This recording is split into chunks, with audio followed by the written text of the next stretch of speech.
Our top story tonight, New Jersey native Edan Alexander has been released by Hamas after being held hostage in Gaza for more than 19 months.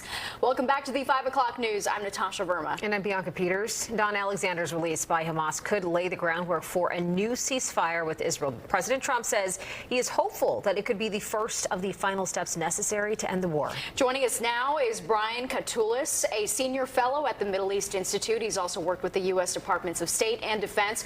Brian, thank you so much for joining us.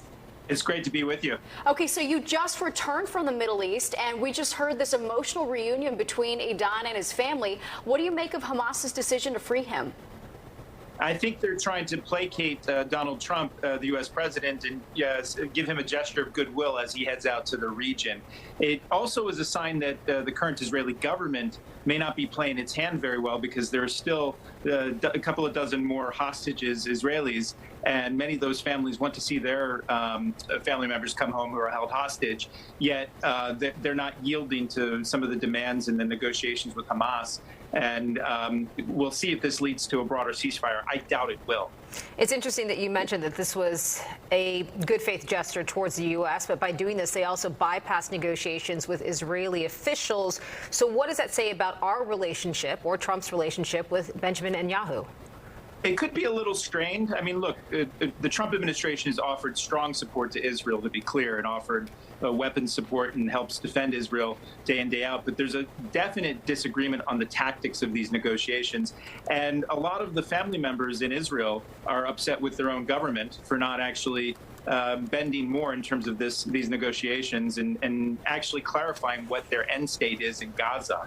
And because of that, I think there's a bit of a gap, but not a big one, but just a small gap between Trump and Israel these days. We saw that Edan was released without the fanfare that we had seen with other hostages who were released in the past year and a half. It became, very violent during some of those releases, and quite frankly, a scary situation. What were your thoughts on that? Well, I think they learned a lesson here. There was a ceasefire in place when Trump came into office. The Biden team negotiated it with assist for Trump.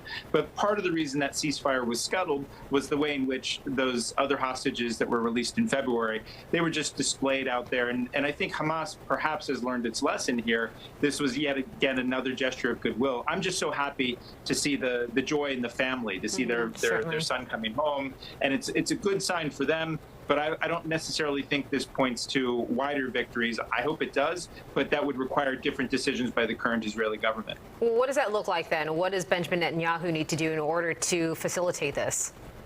I think the biggest thing is to actually come to some sort of agreement that has been tried to be brokered by Egypt, Qatar, and the United States. But the biggest thing is to clarify what his end state is in Gaza. There's a real divide in his own government. Some in the Israeli government saying that they should take over Gaza and push all the Palestinians out or towards the south of Gaza. Others saying that we should have a compromise. And I think this is a time for leadership, and we're not seeing that strong leadership coming from the Israeli prime minister right now. All right, Brian, we appreciate your perspective on this. Thank you so much for joining us. Great. Thank you.